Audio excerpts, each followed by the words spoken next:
Bonjour à toutes et à toutes, heureux de vous retrouver à Psy à la maison 21 déjà. Alors cette semaine, je l'avais un petit peu annoncé sur Facebook et sur la dernière vidéo. Je vais aborder quelque chose de particulier puisqu'on va aborder la symbolique du divan chez le psy. Alors, pourquoi il y a un divan chez un psy? Est-ce que c'est indispensable, hein? Beaucoup de questions se posent. On voit souvent associer les psys dans les caricatures ou dans les films au divan. Donc on est en droit de se demander, est-ce que ce divan est indispensable lors de la cure psychanalytique? Alors, qui a apporté la psy? On va faire un petit retour dans le temps, hein. On va retourner à l'époque de Sigmund Freud, hein, le siècle dernier. Et on va se poser la question de savoir pourquoi Sigmund Freud a apporté le divan dans sa cure. Et c'est simple, hein. Au départ, Sigmund Freud voyait ses patients de visu, hein, de face à face, et il s'est très vite aperçu qu'il y avait une interaction entre le patient et le psychanalyste qui recevait son patient. Et ça a faussé un peu le transfert. Alors pour ceux qui ne savent pas ce que c'est que le transfert, hein, je vous invite à revoir Psy à la maison 20, puisque c'était le thème de la vidéo numéro 20, donc je vous invite à aller la voir, afin de savoir ce que c'est que le transfert. Donc Freud, puisque ça faussait un peu le transfert, hein, la relation, le fait que le patient puisse voir le psy et le psy puisse voir le patient, Freud a décidé de mettre ses patients sur un divan. Ainsi, il s'est vite aperçu que la relation était meilleure. Pourquoi elle était meilleure? Parce que le fait d'être allongé, ça permet d'être détendu, hein, déjà, hein, ça va de soi, mais ça permet aussi de se libérer, de libérer la parole. Et c'est ce qui est important, hein, puisque lui, le psy qui est en retrait, peut se concentrer sur ce qu'il entend et peut avoir une meilleure interprétation des dires. Alors, est-ce que ça, actuellement, c'est encore de rigueur? On ne va pas remettre en cause, hein, les dogmes de la psychanalyse. Bien sûr, le divan est important lors de la cure, hein, ne serait-ce que pour pouvoir recevoir confortablement les patients, hein, c'est un minimum, hein, on ne va pas les laisser debout. Mais est-ce que c'est encore indispensable de nos jours? C'est une bonne question. Alors, je pense personnellement que le divan reste un symbole fort du psy, hein, c'est pour ça qu'il ne faut pas le tuer.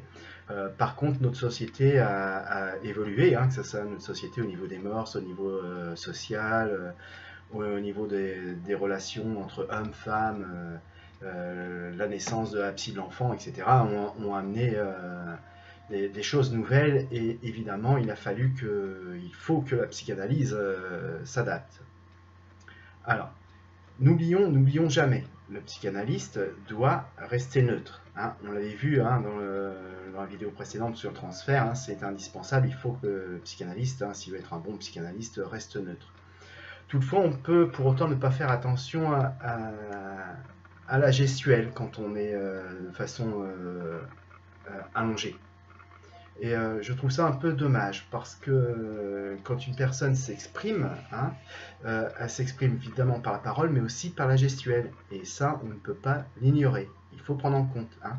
Ça nous permet de voir si la personne elle est stressée, angoissée, si elle est posée, si elle est calme, tranquille. Et on peut aussi avoir certains gestes qui peuvent exprimer le mécontentement gestuellement et qui ne s'expriment pas forcément par la parole. Donc pouvoir voir la gestuelle des gens, hein, il me semble que c'est important.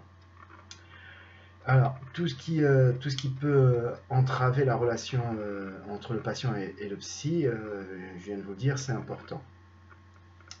Et puis, il y a un autre facteur aussi important, c'est qu'il y a des gens qui peuvent ne pas être bien dans un divan, hein, en position semi-allongée ou allongée. Les personnes peuvent ne pas être bien parce qu'ils sont atteints de névrose ou de traumatismes personnels qui font que c'est une position qui est violente pour eux.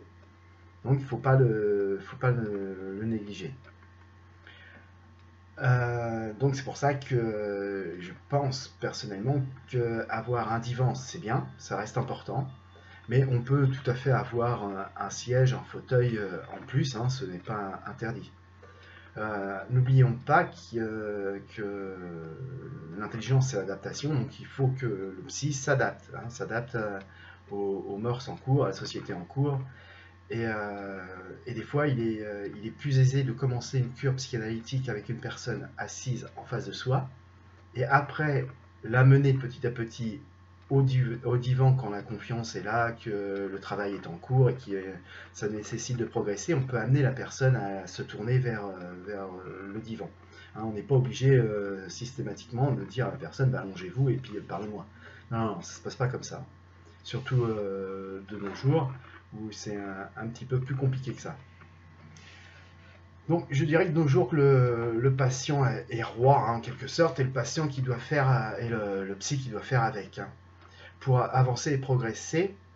Donc on peut avoir un certain temps un face à face avant d'aller sur le divan. Donc je vais conclure un petit peu sur l'aspect du divan, parce que vous l'avez compris, hein, il est symbolique, il est important, on ne l'exclura jamais de la cure psychanalytique, parce que c'est un outil, ça fait partie de la psychanalyse. J'ai rencontré certains psychothérapeutes hein, qui utilisent aussi le divan, donc on peut en rencontrer aussi. En conclusion, le divan il est indispensable, comme la blouse blanche, c'est indispensable aux médecins. D'accord, dans la symbolique des gens, on sera toujours associé au divan. Mais il est indispensable aussi de prendre en compte que certaines personnes préfèrent être de face à face, certaines personnes hein, préfèrent être debout, dans un premier temps, ou de dos hein, aussi. Il y a des personnes qui préfèrent être dans le divan et de dos au psy, ça leur permet de libérer la parole. Hein. C'est ce qui est important, c'est libérer la parole hein, pour être dans la relation, et afin que le psy puisse interpréter et aider le patient. L'évolution de notre monde sociétal hein, veut que le psy s'adapte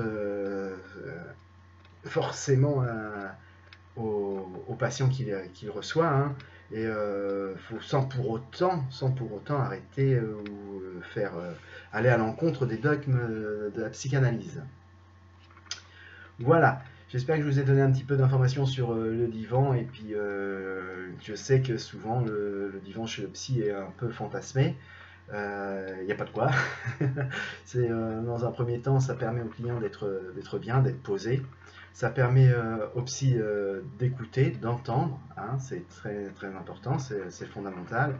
Et ensemble, de pouvoir analyser, progresser, être dans le transfert pour le patient, être dans le contre-transfert pour le psy.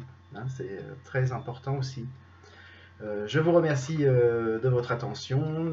Je vous dis à la semaine prochaine. J'espère que cette vidéo vous aura plu.